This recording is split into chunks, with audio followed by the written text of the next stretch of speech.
हरिओम प्रिय दर्शकों, यदि आपकी धनु राशि या धनु लग्न है तो इस वीडियो को पूरे ध्यान से देखिएगा, समझिएगा।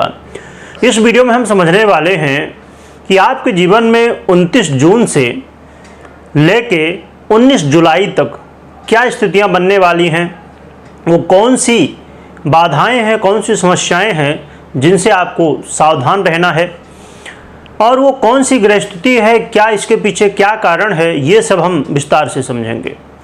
प्रिय दर्शकों, हम बात कर रहे हैं कि 29 जून को बुध अपना राशि परिवर्तन करने जा रहे हैं। बुध अभी मिथुन राशि में गोचर कर रहे हैं अपनी राशि में, परंतु 29 जून से ये कर्क राशि यानी कि चंद्रमा की राशि में गोचर करना प्रारंभ करेंगे। तो चंद्रमा की राशि में गोचर करते हुए आपके अष्टम भाव में गोचर करेंगे, जो कि आपके करियर के अधिपति हैं और आपके दाम्पत्य जीवन मैरिज लाइफ के अधिपति हैं। और आपके अष्टम भाव में गोचर करते हुए आपके परिवार से भी संबंध बनाएंगे, जिससे आपके जीवन में बहुत कुछ बदल सकता है। कौन से लाभ मिल सकते हैं, कौन सी समस्याएं हैं और उन समस्याओं से कैसे बच सकते हैं। प्रिय दर्शकों, यहाँ पर एक और भी महत्वपूर्ण स्थिति बनेगी।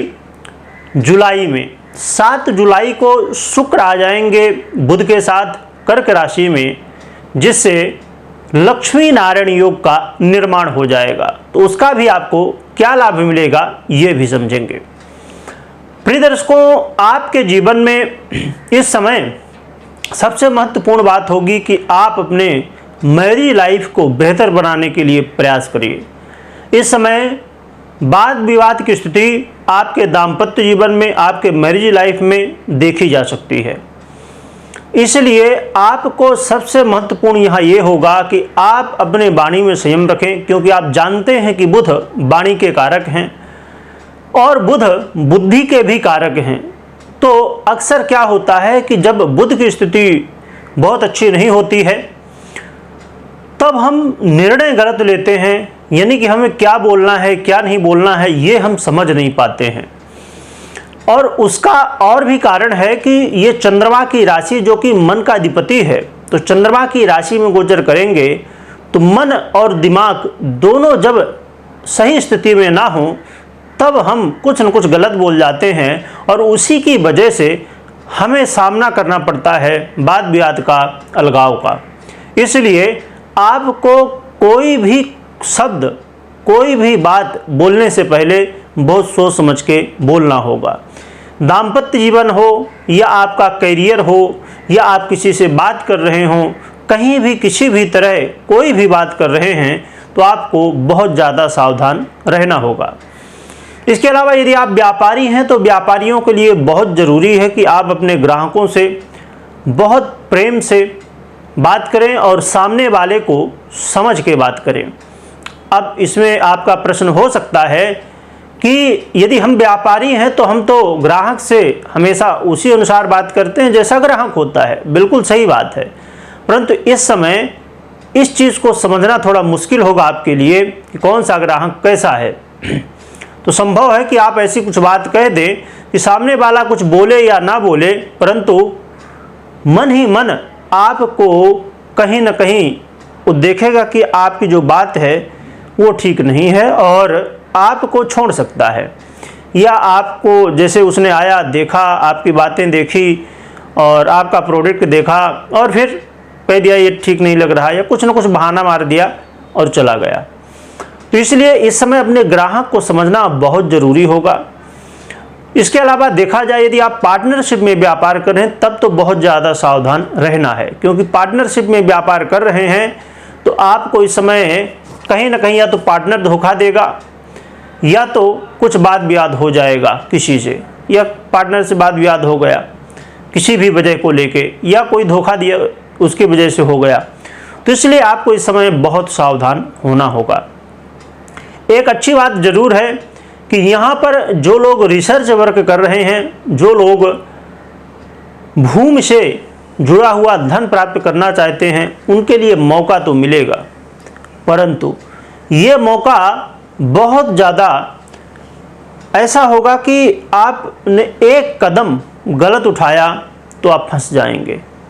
तो इसलिए इस मौके को भी कहीं ना कहीं आपको बहुत, ऐसा नहीं कि अब समझिए, क्योंकि जब ऐसे स्थितियां बनती हैं, क्योंकि जो अब भूमि से जुड़ा हुआ धन प्राप्त करना चाहते हैं, अचानक धन प्राप्त करना चाहते हैं या रिसर्च वर्क करते हैं, तो आपके मन में ये होता कि नहीं बस अब मिल गया, अब ये हो गया। नहीं, धैर्य के साथ बहुत ज़्यादा उसके गहराई में जाने के बाद ही आपको निर्णय लेना कि हाँ ऐसा हुआ, क्योंकि इस समय भ्रम की स्थिति पैदा हो सकती है, जो कि भ्रम के रूप में देखा जाए तो राहु का सबसे ज़्यादा प्रभाव देखा जाता है, परंतु बुध बुद्धि के अधिपति हैं और जब बुद्धि ना काम करे तो फिर भ्रम ही होता है। इसलिए इस समय आपको विशेष सावधान रहना होगा। घर परिवार में कलह का माहौल ना बने, इस बात का भी ध्यान रखिए। और साथ में कोई पुरानी लड़ाई है या कोई वाद विवाद है, उलझन है, तो उनसे भी सावधान रहें, यानी कि अपने शत्रुओं से भी सावधानी बरतनी चाहिए। परंतु यहाँ लाभ क्या मिलेगा, कब मिलेगा, ये भी समझते हैं। जैसे मैंने कहा कि लाभ क्या मिलेगा, लाभ यहाँ पर मिलेगा 7 जून के बाद। जैसे मैंने बताया कि 7 जून को शुक्र भी आएंगे तो यहाँ लक्ष्मी नारायण योग बन जाएगा, तब फिर आपके करियर में कुछ बेहतर स्थितियाँ बनेंगी। वहाँ से धन लाभ कि कहीं ना कहीं आपको रास्ते दिखेंगे, सिग्नल आपको दिखेंगे, परंतु यहाँ पर करना क्या होगा, बहुत ज़्यादा संघर्ष, बहुत ज़्यादा मेहनत करने के बाद ही रिजल्ट मिलेगा। यदि आपने आलस्य किया, आपने सोचा कि नहीं शॉर्टकट कुछ अपना लेते हैं, उससे कुछ होने वाला नहीं है, बस टाइम बर्बाद होगा।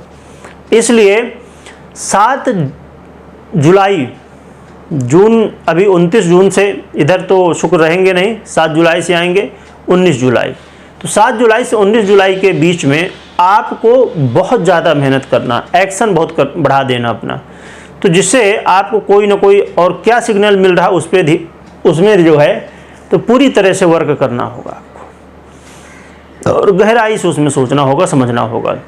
तो इन चीज़ों का ध्यान रखें तो आपको धन लाभ हो सकता है। या उन लोगों के लिए भी एक अच्छा मौका होगा जो लोग अप्लाई कर रहे हैं इंटरव्यू के लिए। यदि 7 जुलाई से लेके 19 जुलाई के बीच में यदि आप अप्लाई कर रहे हैं या इंटरव्यू दे रहे हैं तो ये समय ठीक होगा, परंतु यहाँ पर आपको ये देखना होगा कि आपकी पर्सनल जन्म कुंडली में क्या स्थितियाँ हैं, क्योंकि ये जो प्रभाव आपने मुझसे सुना ये गोचर का प्रभाव है, परंतु आपकी जन्म कुंडली 50% और 50% ये गोचर कुंडली, दोनों का प्रभाव 50-50 होता है। तो 50% आपने समझ लिया, अब 50% अपनी जन्म कुंडली को समझना है। पर्सनल जन्म कुंडली जो है, या तो कुंडली का विश्लेषण करवा सकते हैं, कोई चीज़ समझना है आपको नहीं समझ में आ रही तो, जिससे आप फिर निर्णय लीजिए। बिना पर्सनल कुंडली विश्लेषण के निर्णय नहीं लेना है आपको।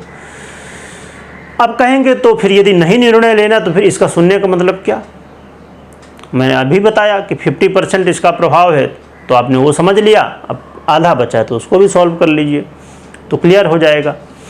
अब हम बात कर लेते हैं उपाय की। उपाय की बात करें तो सबसे बेहतर उपाय है आप भगवान नारायण की आराधना करिए, भगवान विष्णु की। भगवान विष्णु की आराधना में तुलसी अर्चन सबसे विशेष होगा। तुलसी अर्चन जितना ज़्यादा से ज़्यादा कर सकते हैं करिए। भगवान नारायण के जो भी मंत्र बनते हों उनका आप जप कर सकते हैं, हवन कर सकते हैं, पाठ कर सकते हैं। विष्णु सहस्त्र नाम हो गया, ये जो भी पाठ आपसे बनता हो वो कर सकते हैं। कहना चाहिए कि भगवान की आराधना करना है, उसमें विशेष रूप से तुलसी अर्चन करना है। ये करिए, इससे भगवान की कृपा से आपके जीवन में जो ये समस्याएं हैं, बाधाएं हैं, वो दूर होंगी और जो लाभ मिलना है वो लाभ भी मिलेगा। कमेंट में हरिओम लिखिएगा, लिखने के साथ स्मरण करिएगा, बोलिएगा। वीडियो देखने के लिए बहुत बहुत धन्यवाद।